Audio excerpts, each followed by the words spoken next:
How you doing, YouTube? Matt Massive Beer Reviews, back with a little bit of Spindletap up this piece. It's been a while since I've had a little Spindletap, and this is their Hopkeem Spindletap Double IPA. 8% alcohol by volume, no date in a can. This comes actually from a Tavor box that they sent me.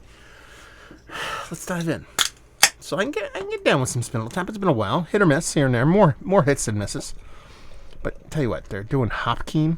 Hakeem Olajuwon for those whippersnappers out there who don't know. Probably is like top 5 NBA all-time player. Like, you won't get that kind of...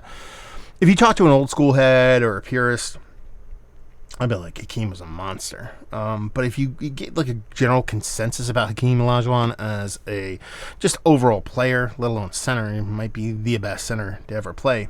To me, it's always going to be Shaq. But he's so good offensively, defensively, and that stretch he had, that stretch when he won those 2 titles with Houston was absolutely fantastic. And it's kind of cool to see a beer named, kind of homaged after him, because you can't name it, otherwise they get sued. Label art kind of poopy, but I get what they're going for, so we'll allow it. Yeah. Looks like a hazy double IPA. Let's put it that way. Not super turbid, but it's good enough.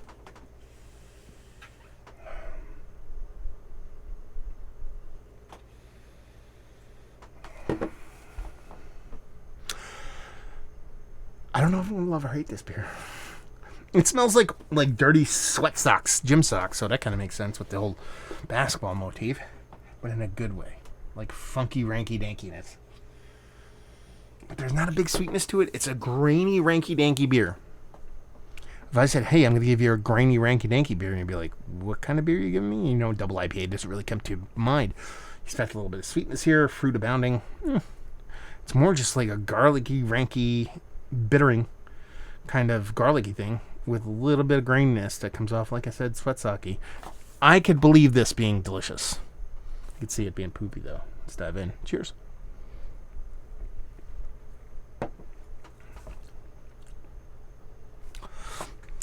It's neither. It's fine. It gives me that garlicky ranky-dank, though, so I'm not going to sit here and say all is lost.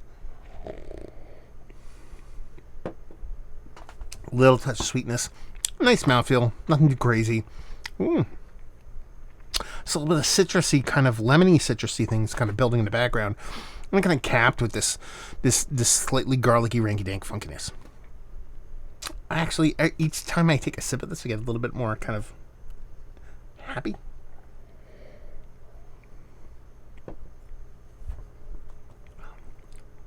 I think I like this for what it... I like this beer, actually. I don't think a lot of people will. And that's the weird part. That's the part where I'm trying to, like, kind of come across. I don't think this is a really good double IPA. I actually don't think so.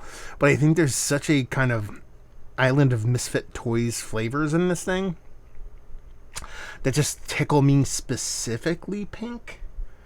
That I find joy. This sparks a little bit of joy inside of me.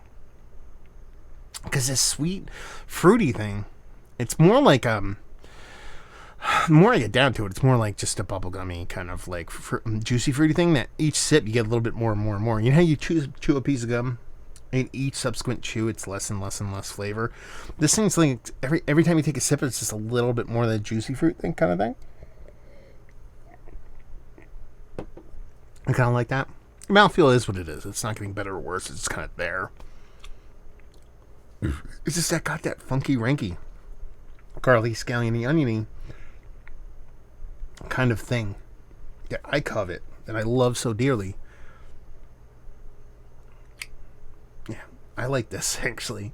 I don't think it's good, though. That's the thing. I don't think it's like it's one of the better double IPAs I've had as late. I'm not going to put it in, but I'm not going to put it out.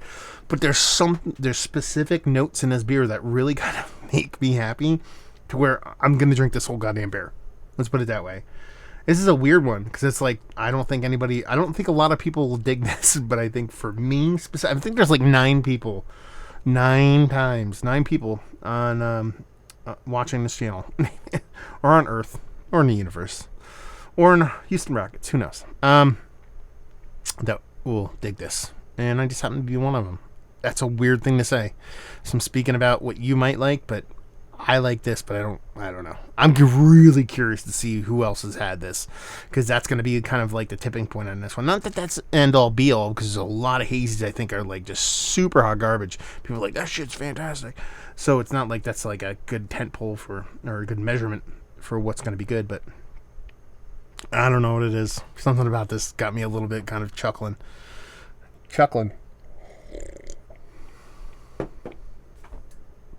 It's that juicy fruit rangy-dang thing, man. It is. I don't know. I like it. That's it. That's all I got for you. Juicy fruit ranky-dink.